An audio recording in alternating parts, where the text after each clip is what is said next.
I really want you to think outside the box. So what I want you to think about is the smallest scale that we can put under our fingers, which isn't just going up the fret. And so I'm going to put that shape on the video here, but it is this little box right here. So I'm going 1, 2, 3, 4, 5, 6, 7, 8.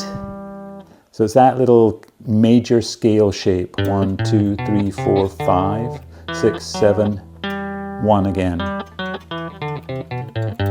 But the reality is I never ever use that kind of one shape. I never just go up and down in this one little section. Super helpful. Thinking outside the box is,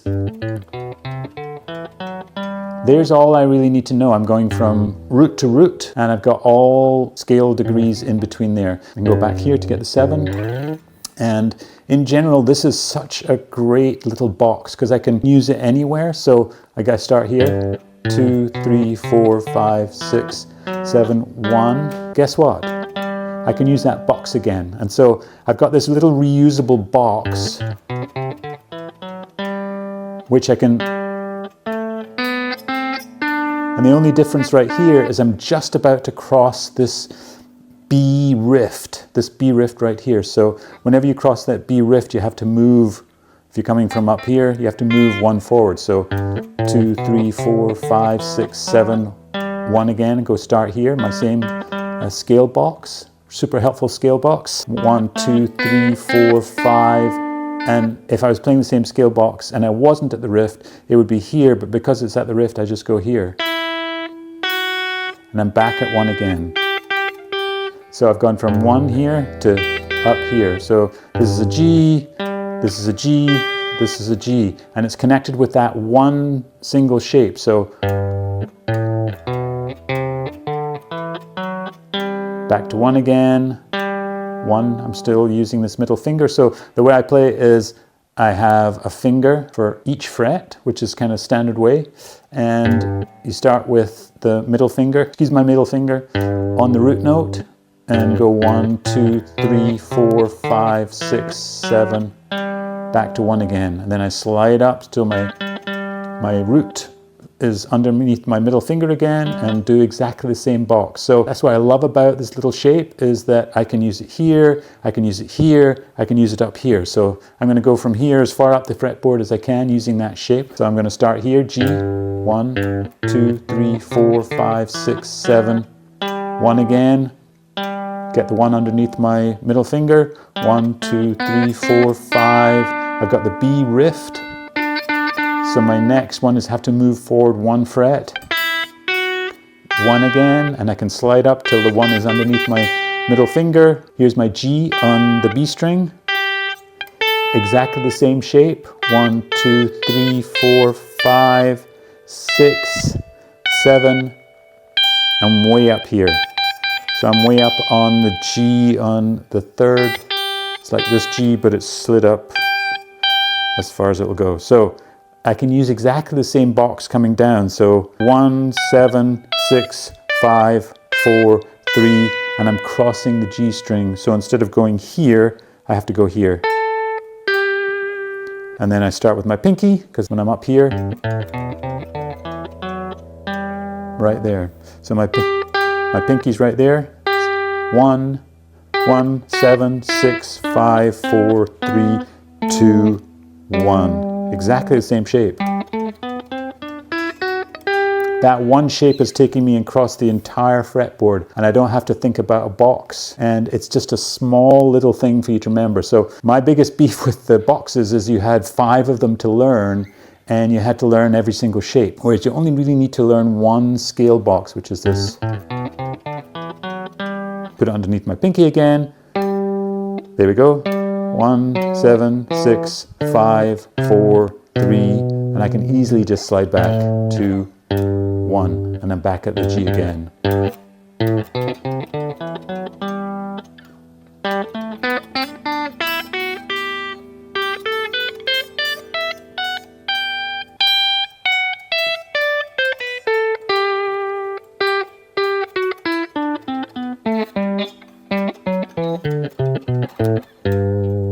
Okay, so one box and you've covered the entire fretboard here, and it's based on taking the root note, with your middle finger and playing the 1, 2, 3, 4, 5, 6, 7.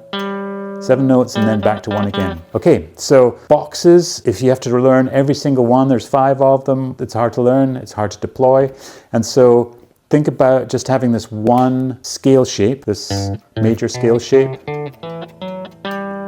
and it repeats all across the fretboard. And so what's really interesting there is that you can get to know this scale shape much, much more than you can kind of trying to learn every single note and every single position. That's the next step. This scale shape can obviously move. So I could be playing a G sharp scale. Same thing. So the scale can move both this way, but also up that way. So it's exactly the same scale shape, but it moves both along the fretboard and across the strings. And so you don't have to learn anything else, you just have to remember the B string riff, the horrible B string riff. That's all you have to remember. For me, it's just much, much harder to try and remember all the boxes, the shapes, blah, blah, blah. I just can't. And also it's just boring, whereas this, I just have to remember this one shape. And I've got my intervals in there, I've got my 1, 3, got 1, 1, 1. So there's lots of kind of things to think about within that shape, which take up a huge amount of my guitar kind of processing space. And so I recommend you kind of think about this shape and all the stuff that's in there, because when you learn a box, you're really trying to just memorize all these positions, where I think it's much more juicy to think about, okay, here's a scale, but what does a scale represent? So it represents the scale degrees, and knowing kind of the scale degrees and where they're sitting under your fingertips is actually much, much more important when you're playing scales. So I know here's my 1, I know right underneath there's my 4, and there's my 5.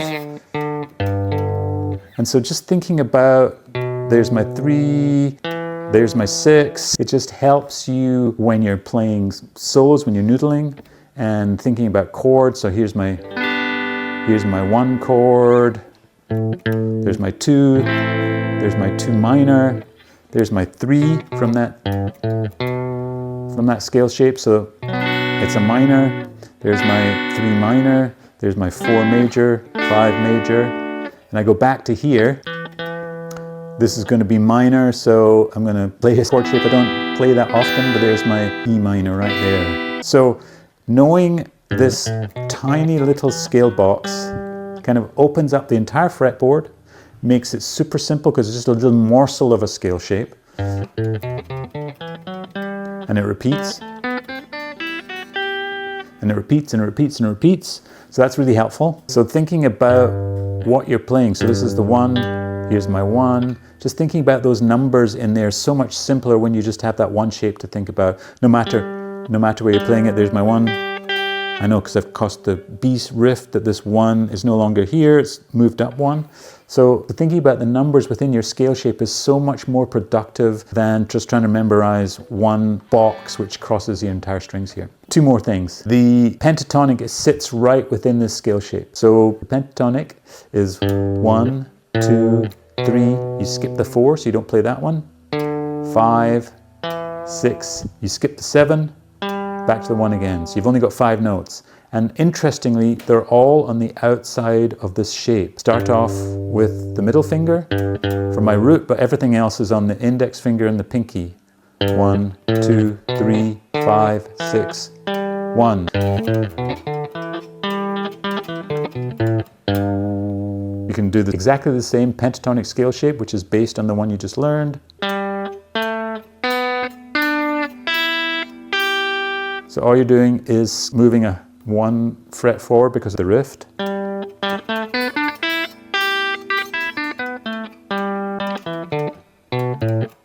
There we have it. The pentatonic scale shape or the full major scale shape. Pentatonic. Same.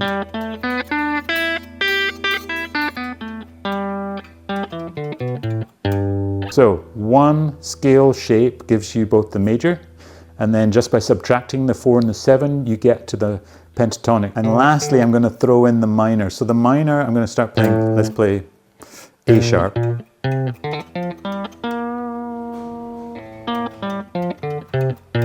the G minor is the relative minor of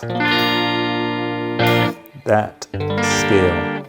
It is the 6th, it is the minor note from A sharp major, G minor. So there's my starting point, here's my tonic note, here's my 7, and here's my 6. And it uses exactly the same notes. Or I could have gone back into my major pentatonic scale shape and used that.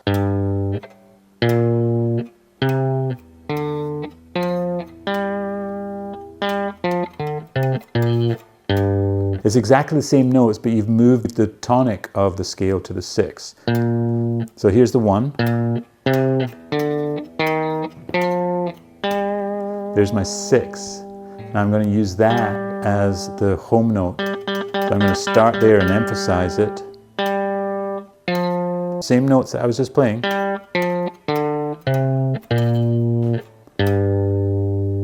And ending back on the 6 again. So start on the 6.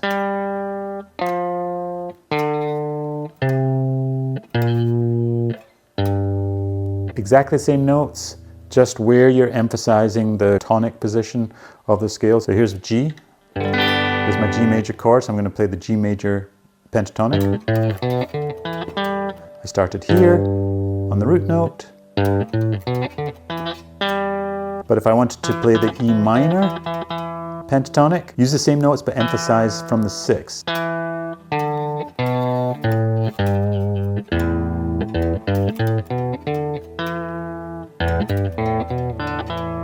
There's me, the more classic way of playing the E minor. Just using the open notes. Once you've learned that bare minimum scale shape, you can really use it to kind of branch out. Let's say I'm going to go to D. So I know D on the A, B, C, D. So I can play the D major scale.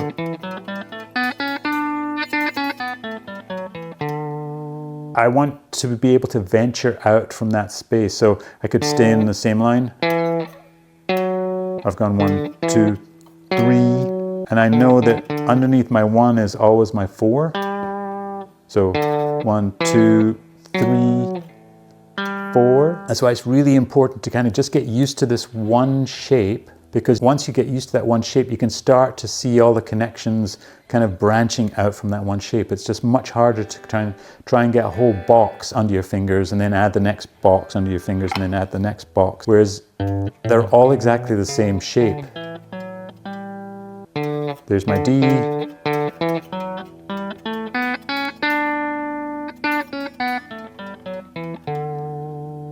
And I start to know the intervals between. So I know if going from 1 to the 7 is only half a step down. And going from the 4 to the 3, there's my 4 in the scale of D major. 1, 2, 3, 4. So I've got this 3, 4. I've only got half a step or 1 fret between them. Just like the 1 and the 7. So starting to kind of get that feel underneath your fingertips of, okay, I'm on the 1, there's the 7 right underneath, or back half a step. Here's my 4, back half a step is the 3. So now I'm getting to understand that from this root note, my major third, is right there.